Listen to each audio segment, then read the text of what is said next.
soal fitnah akhir zaman yang terbesit di kepala kita apa gitu. Ya pasti seringnya itu yang muncul itu fitnah pakai bahasa apa? Bahasa Indonesia. Fitnah bahasa Indonesia kan artinya itu kalau di dalam bahasa Arabnya bukan fitnah, beda lagi. Jadi kalau kita biasa bilang fitnah itu kan artinya tuduhan ya, tuduhan tanpa dasar ya, tuduhan yang salah atau ya tuduhan palsu. Itu yang biasa selama ini kita tahu. Ternyata itu bukan fitnah dalam bahasa Arab. Jadi itu kalau dalam bahasa Arab sebutnya bukan, dan bukan termasuk dari fitnah. Fitnah sendiri maknanya lebih luas. Fitnah sendiri ya ikhwan, maknanya itu bisa menjadi cobaan, bisa ujian. Sebagaimana Allah Subhanahu wa taala katakan di dalam Al-Qur'an, "Ahsiban nasu an yutraku an yaqulu amanna." Apakah manusia dibiarkan mereka berkata aku telah beriman wahum la yuftanun, padahal mereka sendiri belum difitnah. Maksudnya apa? Belum diuji, belum dicoba oleh Allah Subhanahu wa taala. Di dalam ayat yang lain dikatakan alladzina fatanul mu'minina wal mu'minat tsumma lam yatubu falahu adabu jahannam walahum adabul harim. Walahum adabu jahannam walahum adabul harim. Jadi mereka orang yang memfitnah orang-orang mukmin dan mukminat. Maksudnya memfitnah di sini apa? Membakar. Jadi dulu di zaman sebelum Nabi Muhammad SAW, setelah zamannya Nabi Isa, ada satu kaum di Yaman itu mereka itu membakar orang-orang yang beriman kepada Nabi Isa, dibakar. Ya. Jadi itu di ayat ini berbicara tentang orang-orang itu. Di ayat lain bicara alan nari yauma alan nari yuftanun. Jadi mereka di hari mereka itu di atas api dibakar. Jadi fitnah juga di sini artinya dibakar, tapi bakarannya bakaran neraka gitu. Jadi fitnah itu bisa artinya itu azab, bisa artinya juga dosa, bisa juga artinya kesesatan, macam-macam arti fitnah di dalam Al-Qur'an, dalam bahasa Arab. Jadi lebih luas. Kalau kita bicara tentang fitnah akhir zaman, ya itu maknanya bisa cobaan dan juga bisa artinya kekacauan yang ada di tengah-tengah umat Nabi Muhammad Shallallahu Alaihi Wasallam. Dan salah satu mazhar, salah satu yang kita bisa lihat, realita yang kita bisa lihat itu daripada fitnah-fitnah zaman ini adalah perpecahan antara setiap kelompok. Ya, kita perhatikan apa di dalam hadis Nabi Shallallahu Alaihi Wasallam disebut bahwa inna syaitan, bahwa setan itu qad aisa an ya'buduhul musallun, mereka itu setan itu putus asa mereka disembah sama orang-orang yang sholat. Ya, mereka sudah putus asa, nggak ada kesyirikan. Seakan-akan begitu, bicara syirik itu nggak ada di umat Nabi Muhammad. Tapi apa? Walakin tahrish bainahum. Tapi apa, mereka tidak putus asa untuk mengadu domba satu sama lain. Oh, kamu syirik, kamu kafir, kamu ahli bid'ah. Ya, itu yang diinginkan setan. Itu yang diinginkan daripada kita umat Nabi Muhammad, satu sama lain saling cekcok, satu sama lain saling mencaci maki, satu sama lain saling bermusuhan. Padahal kita sama-sama apa? Sama-sama umat muslim. Apalagi di zaman sekarang nih, di bulan ini, bulan yang penuh berkah, bulan Rabiul Awal, bulan Maulid Nabi Muhammad Shallallahu Alaihi Wasallam. Kita tiap tahun selalu mendengar koaran-koaran dari setiap kelompok, baik yang membela Maulid atau yang kontra terhadap Maulid, satu sama lain. Yang satu membid'ahkan, yang satu mengharamkan, yang satunya nyari orang Salafi, nyari orang Wahabi, pengen ngajak debat. Ayo debat, menurut Anda bagaimana Maulid hukumnya? Ditanya untuk apa? Untuk mencari perpecahan. Nggak mau, mereka hidup berbarengan. Harusnya kita itu bijak. Melihat apa yang dikatakan oleh Allah Subhanahu wa taala, wa atasimu bihablillah, berpeganglah kepada agama Allah Subhanahu wa taala. Wa atasimu bihablillah wa la tafarraqu. Janganlah kamu saling berpecah belah. Jangan saling bermusuhan. wadkuru ni'matallahi 'alaikum wadkuru ni'matallahi 'alaikum jami'an, dan ingatlah nikmat Allah Subhanahu wa taala yang Allah berikan kepada kalian semua. Nikmat apa itu? Itu kuntum a'daan fa'alafa baina qulubikum. Ketika kalian itu dulu zaman jahiliyah dulu kalian saling bermusuhan, ya, di Madinah itu ada perang saudara. Fa'alafa baina qulubikum. Allah satukan dengan agama Islam ini, ya, mereka itu menjadi bersatu. Fa'alafa baina qulubikum. Bersatu, hatinya bersatu. Saling bersaudara. Fa'asbahtum bi ni'matihi ikhwana, maka mereka dengan nikmatnya Allah Subhanahu wa taala menjadi saling bersaudara satu sama lain, saling mencintai satu sama lain. Itu dengan datangnya Islam.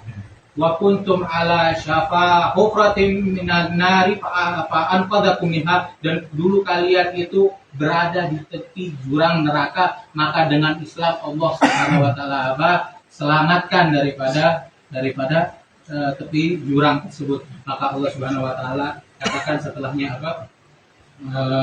Qanqadakum minha kadzalika yubayyinullahu lakum ayatihi la'allakum tahtadun. Begitulah Allah Subhanahu wa taala jelaskan ayatnya, Allah Subhanahu wa taala tunjukkan tanda-tanda kuasanya agar kalian mendapat hidayah, agar kalian mendapat petunjuk. Maksudnya Allah Subhanahu wa taala sudah dengan agama ini, dengan agama Islam, selamatkan kita dari perpecahan, selamatkan kita dari perang saudara, selamatkan kita daripada saling caci maki satu sama lain, ya, saling menumpahkan satu sama lain. Sekarang kok kita yang lahir dalam keadaan Islam, yang lahir dalam keadaan kita beriman kepada Allah Subhanahu wa taala, beriman kepada Nabi Muhammad sallallahu alaihi wasallam, kita justru tidak cinta dengan damai yang harusnya kita itu cinta kepada damai. Harusnya kita itu mempersatukan umat, bukan malah memecah umat, yang malah kita akan kembali kepada kepada zaman jahiliyah tadi, gitu. Maka balik lagi, kita sebagai umat Nabi Muhammad SAW harus bijak. Jangan cari titik perbedaan. Jangan cari khilafiyahnya. Khilafiyah nggak masalah. Perbedaan itu nggak masalah. Ya, kita mau cari ambil salah satu pendapat, cari argumentasinya, cari hujah-hujahnya, nggak masalah. Untuk belajar nggak masalah secara ilmiah. Ya. Tapi jangan sampai itu dijadikan permusuhan, ya. Lebih sering kita untuk cari titik persamaan, al-qawasim al-mushtarak, ya, titik persamaan antara satu sama yang lain. Coba kita perhatikan tentang maulid ini, titik persamaannya apa.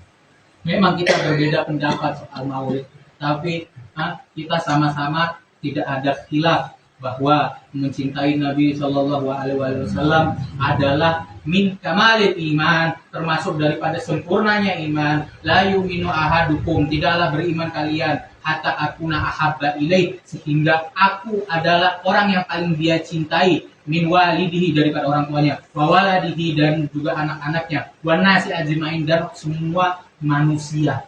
Ya, dalam hadis ini jelas bahwa mencintai Nabi Muhammad SAW termasuk daripada daripada amalul iman, ya, sempurnanya iman kepada Nabi Muhammad SAW. Ya, tapi apakah persamaan ini, titik persamaan ini sering dilihat? Justru enggak, jarang. Kita selalu cari lihat perbedaannya, tapi titik persamaannya yang di sini yang kita sama-sama sepakat bahwa mengikuti Nabi Muhammad SAW adalah anjuran. Sama-sama sepakat bahwa cinta kepada Nabi Muhammad SAW adalah anjuran, termasuk daripada sempurnanya iman. Tapi kita lihat malah mereka hilang fokus semuanya, baik dari kelompok yang satu atau kelompok yang lainnya. Ya, yang satunya mencaci maki orang yang melakukan maulid, merekanya sendiri apakah mengerjakan sesuatu yang meningkatkan kecintaan mereka? Apakah mereka mau membaca kitab Syama'il Muhammadiyah yang di dalamnya terdapat sifat-sifat Nabi Muhammad SAW, dari sifat fisiknya hingga akhlak-akhlaknya Nabi Muhammad SAW? Mbak ulama mengatakan cinta itu ada tiga.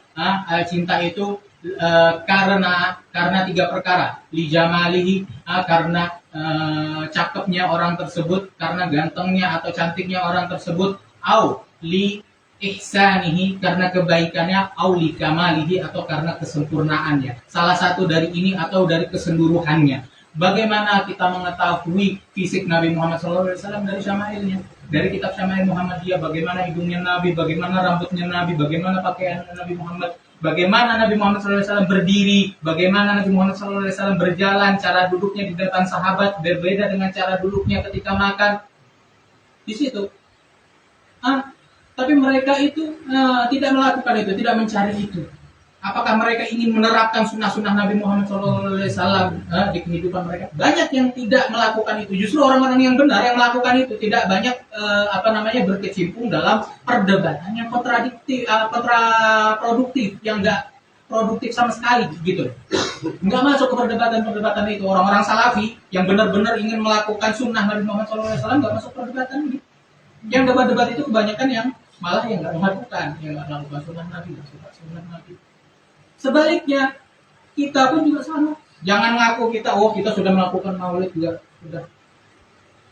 Saya nggak pungkiri kalau misalkan hadir acara maulid itu betul. Di dalamnya turun rahmat, kita mendapatkan manfaat darinya. Ya betul. Ya sering saya sampaikan juga begitu kalau misalkan di ceramah-ceramah. Tapi kita juga harus jujur. Ya, setiap kita datang itu, apakah kita memahami arti daripada maulid itu atau cuma sekedar kadang-kadang datang itu malah kita di dalamnya joget-joget, malah hadir maulid itu di dalamnya ikhtilat, pacaran sama kawan-kawan datang ke acara maulid. Jadi bukan yang harusnya maulid itu tujuannya untuk meningkatkan cinta kepada Nabi, untuk mengingat-ingat, mengenal kembali Nabi Muhammad SAW, tapi justru kita cuma hadir sebagai formalitas saja. Kita hadir formalitas, nggak ngerti artinya, nggak ngerti apa. Makanya sering kasih nasihat kalau misalkan datang ke maulid, bahwa kitab maulid yang ada terjemahannya kalau nggak paham, atau kalau udah di HP itu ada aplikasi NU itu bisa buka, dalamnya itu ada maulid ada terjemahan.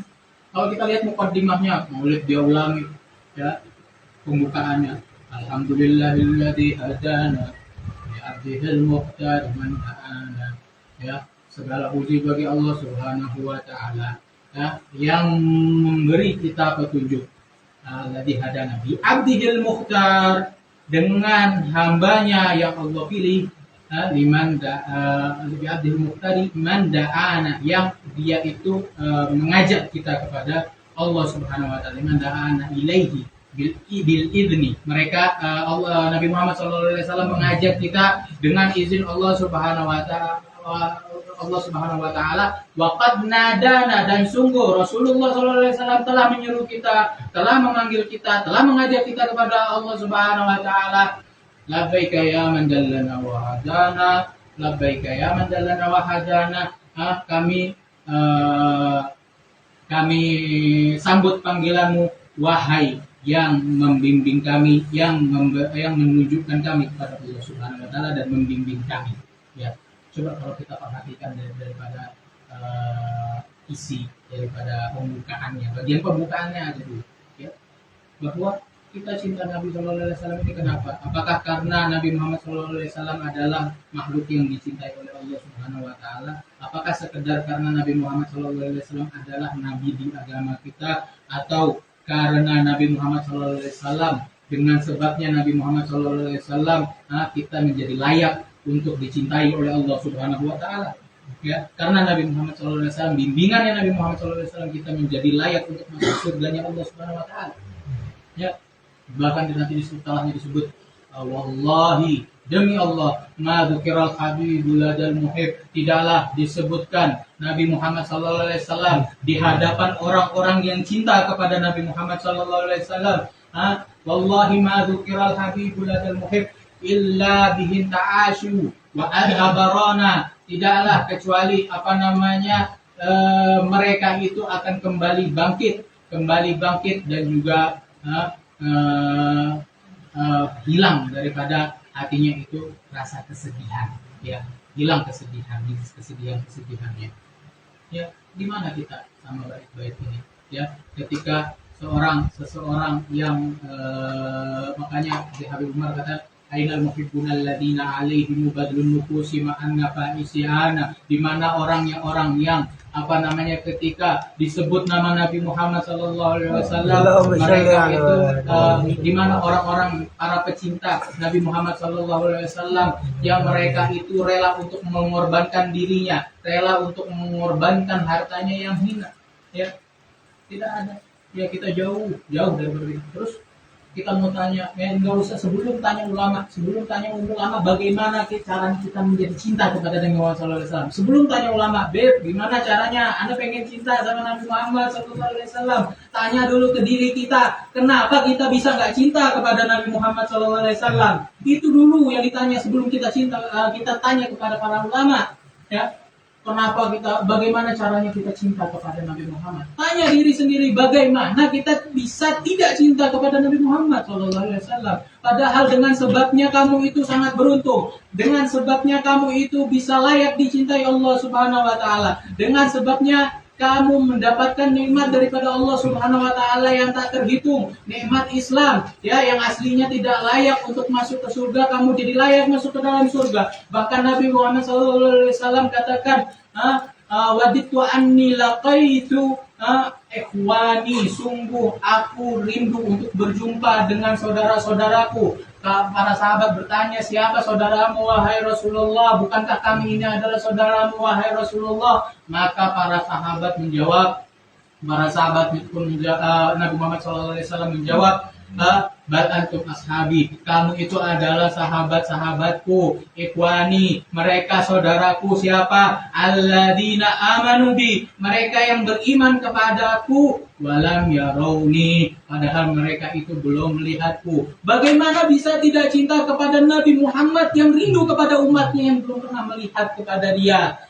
Bagaimana kita tidak cinta kepada Nabi Muhammad SAW, di mana para nabi dikatakan dalam hadis, likulli nabiyyin da'watun mustajabah, setiap nabi memiliki doa yang mustajab, yad'u biha, mereka berdoa dengannya. Tapi Nabi Muhammad SAW simpan doanya, uridu an akhtabi adawati syafa'atan lil ummati fil akhirah.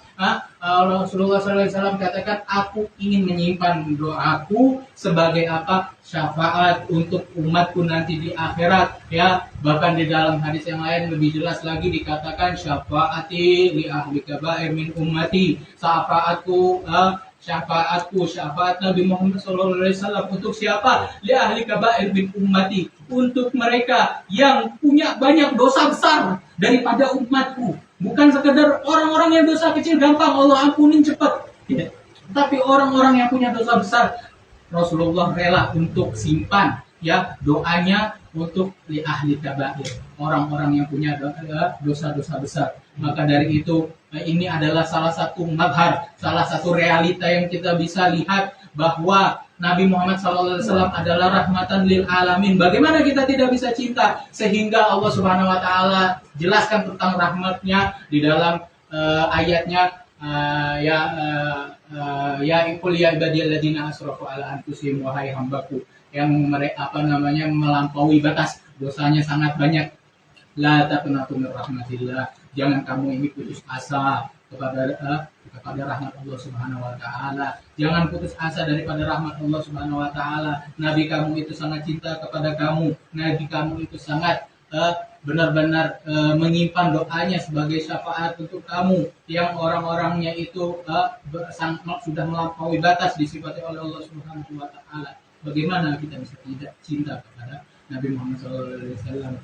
Maka, ya ikhwan, pada bulan ini, bulan Maulid, ini adalah kesempatan kita cari tahu tentang Nabi kita, cari tahu tentang Nabi Muhammad, kembali kenali diri kita, kenali juga keluarga-keluarga kita kepada sosok Nabi Muhammad SAW. Terapkan akhlak-akhlaknya beliau di kehidupan kita sehari-hari, ya. Jangan kita biarkan bulan Rabiul Awal, Rabiul Tsani lalu lalang seperti itu aja, tanpa ada rasa cinta yang kembali tumbuh, tanpa ada pengetahuan apapun tentang Rasulullah yang kembali masuk ke dalam pengetahuan kita. Cari tahu, ya, kenali Nabi kalian. Insya Allah apa yang saya sampaikan ini bermanfaat.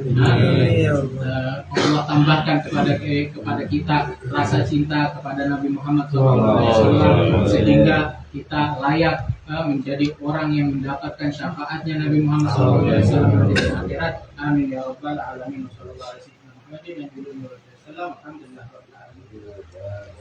أعوذ بالله من الشيطان الرجيم بسم الله الرحمن الرحيم الحمد لله رب العالمين الرحمن الرحيم مالك يوم الدين إياك نعبد وإياك نستعين اهدنا الصراط المستقيم صراط الذين أنعمت عليهم غير المغضوب عليهم ولا الضالين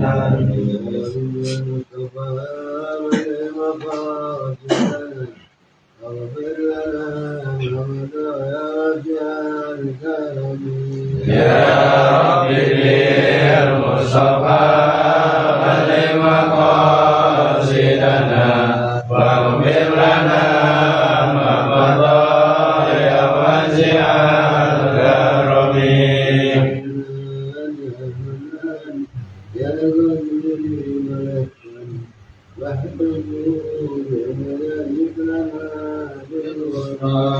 يا رب بالمصطفى بلغ مقاصدنا واغفر لنا ما مضى يا واسع الكرم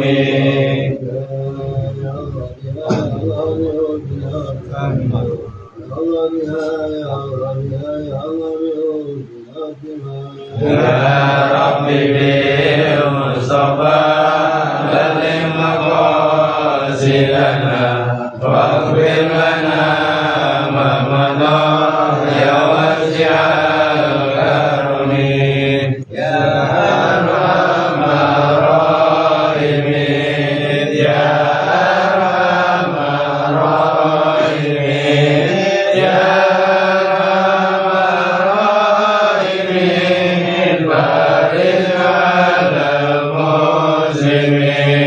يا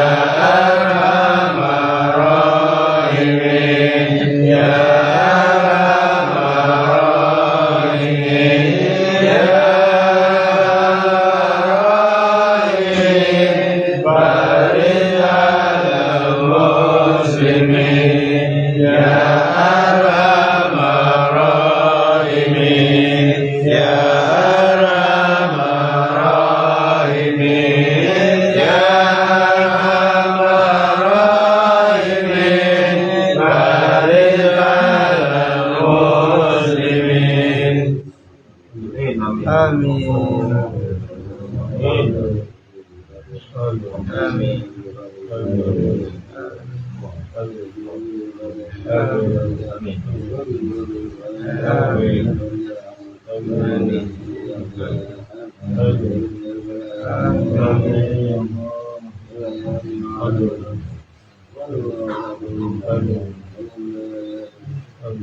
يا الله